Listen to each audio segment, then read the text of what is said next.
I know you have a lot on your mind about the cigarette industry, Philip Morris USA, and all the news stories that seem to come out day after day and week after week regarding the facts and the issues surrounding the cigarette controversy. We try as much as we can to get out and be with you personally to talk about these facts and the situation, but that's obviously difficult, if not impossible.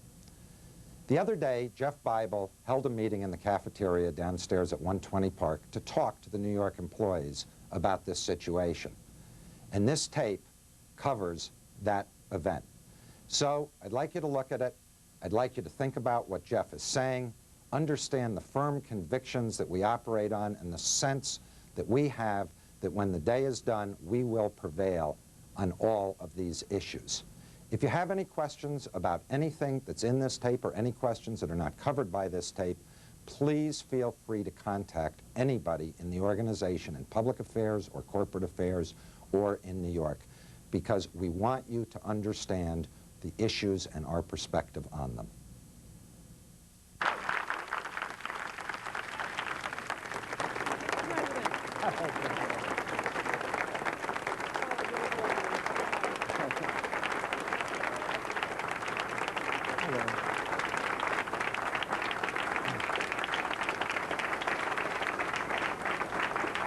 Thank you.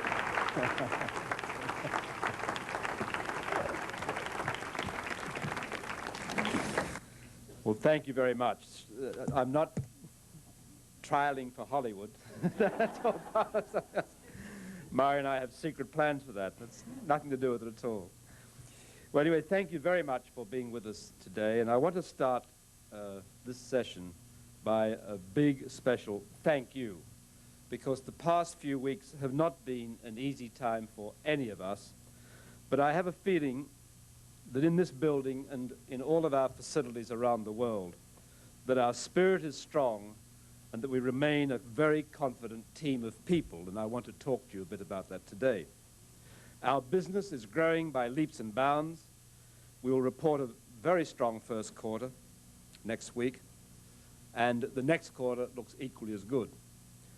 So today I want to answer your questions, but let me start by laying a framework for where I believe we are. As I've said to you before, we must never forget that despite all the noise and thunder of the last few weeks, nothing fundamental has changed. First, let me begin with the proposed Liggett settlement. It is a sham. Originally, the newspapers described the settlement as a crack in the dam. But now everyone understands that the proposed settlement was just a tactic in a war which has nothing to do with the fundamentals of tobacco litigation.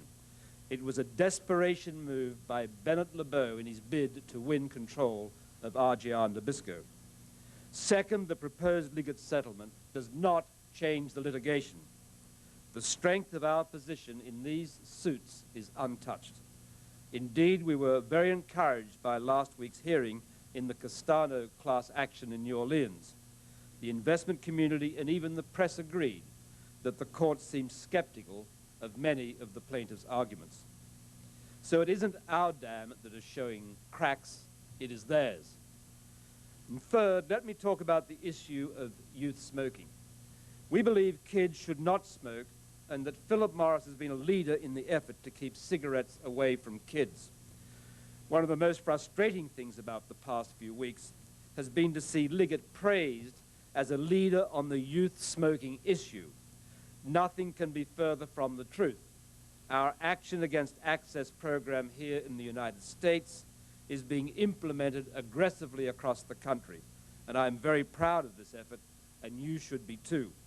It puts our money where our mouth is, which is against youth smoking. Over the next few weeks, you'll see us communicating much more on this effort, and in fact today we had an ad running, and that was our first ad, and you'll see many more of them. And this is not just chest beating.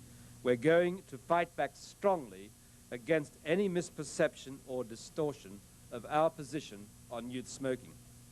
We oppose youth smoking. We want it to stop, period. Now let me mention the affidavits of our former employees, which you read about a few weeks ago, named as the whistleblowers.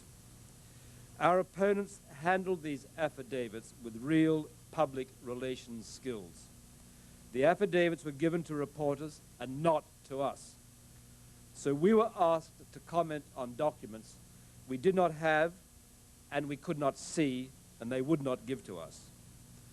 Well, we quite rightly refused to do that. And you may ask why. Well, because it would be foolish. We cannot be shooting back wildly on these issues. We have to take the time to see exactly what the facts are so that we can respond accurately and persuasively. That is smart strategy, and it is also the right thing to do.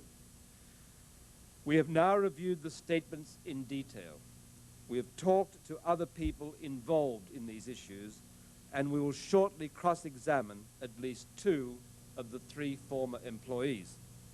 Now, let me be clear.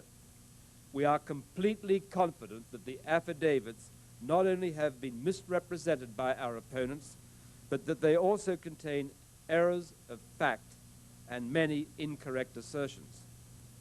We'll go into this in detail after the depositions and after we have submitted our formal response to the FDA, and not before.